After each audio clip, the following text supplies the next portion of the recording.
देखिए, एक और बड़ी खबर आ रही है। मनीष सिसोदिया ने जस्टिस स्वर्ण कांता को चिट्ठी लिखी है, जिसमें वो लिख रहे हैं कि मेरी तरफ से भी कोई वकील पेश नहीं होगा। आपके बच्चों का भविष्य तुषार मेहता जी के हाथों में है।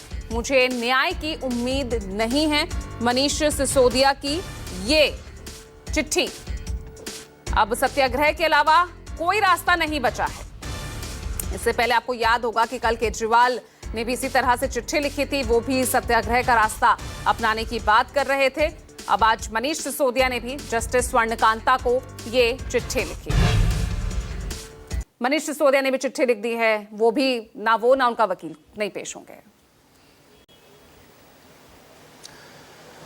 जी बिल्कुल पूजा, जिस तरीके से हमने पहले देखा था कि अरविंद केजरीवाल ने कल एक चिट्ठी लिखी थी चीफ जस्टिस स्वर्णकांत शर्मा को। उन्होंने कहा था कि वो जिस तरीके से सुनवाई उन्होंने लोअर कोर्ट में किया था, तो कहीं ना कहीं उस पर वो सवाल खड़ा कर रहे हैं। उसके अलावा जिस तरीके से आरएसएस से उनके संबंध रहे, तो इसको लेकर भी अरविंद केजरीवाल ने सवाल खड़े किए थे। और उसके बाद इस मामले में सुनवाई भी हुई थी और जस्टिस ने इस केस से अपने आप को वापस लेने से मना कर दिया। इसके बाद ये चिट्ठी कल सामने आई, जिसमें अरविंद केजरीवाल ने कहा कि वो सत्याग्रह का रास्ता जो है वो अपनाना चाहते हैं और आने वाले दिनों में जो भी हियरिंग होगी उसमें ना वो अपेयर होंगे और ना ही उनके वकील। और उसी कड़ी में आज मनीष सिसोदिया ने भी पत्र लिखा है जस्टिस स्वर्णकांता शर्मा को। उन्होंने साफ तौर पर कहा है कि कहीं ना कहीं उनके मन में अब शंका आ गई है कि वो इस बेंच से जो है उन्हें न्याय नहीं मिलेगी। और जिस तरीके से उन्होंने चिट्ठी में लिखा कि न्याय मिलना और न्याय पर संदेह होना, ये दो बातें जो हैं वो कहीं ना कहीं उनको विचलित कर रही है। और साफ तौर पर ये भी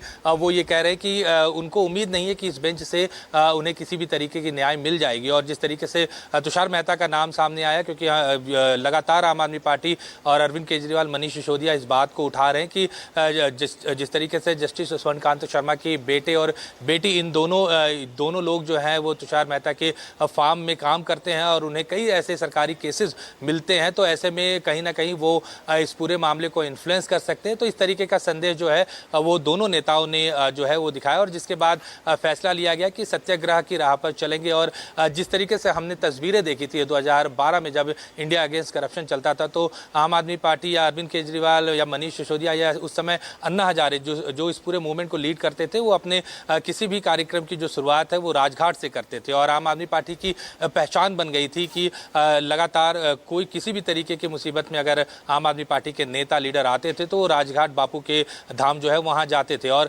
अब वही देखने को मिल रहा है। एक बार पुराने जो ऑरा है या पुरानी तस्वीरें जो है अरविंद केजरीवाल वो सारी चीज़ें दोहराना चाहते हैं। वो स्ट्रेटेजी जो है आम आदमी पार्टी की तरफ से दिखाई दे रही है कि किसी भी तरीके की अगर कोई मुसीबत आती है तो वो बापू का सहारा लेते हैं, बापू के पास जाते हैं। और इससे पहले भी हमने देखा था कि किस तरीके से अरविंद केजरीवाल और उनकी पार्टी के लोग जाते रहे हैं। तो अब उसी कड़ी में आज 12 बजे अरविंद केजरीवाल और मनीष सिसोदिया जो है वो राजघाट पर दिखाई देंगे और कुछ ना कुछ तस्वीरें वही पुरानी दिखाई देंगी, ताकि दोबारा विश्वास जो है वो लोगों का जीता जा सके, खासकर दिल्ली के लोगों का और बाकी देश के लोगों का। और जो कट्टर ईमानदार पार्टी की और कट्टर ईमानदार नेता की जो छवि अरविंद केजरीवाल, मनीष सिसोदिया की थी, वो कहीं ना कहीं शराब घोटाले के बाद उसको डेंट पड़ा और वो दोबारा उस छवि को वापस पाने के लिए इस तरीके की जो रणनीति है वो आम आदमी पार्टी की तरफ से अपनाई जा रही है।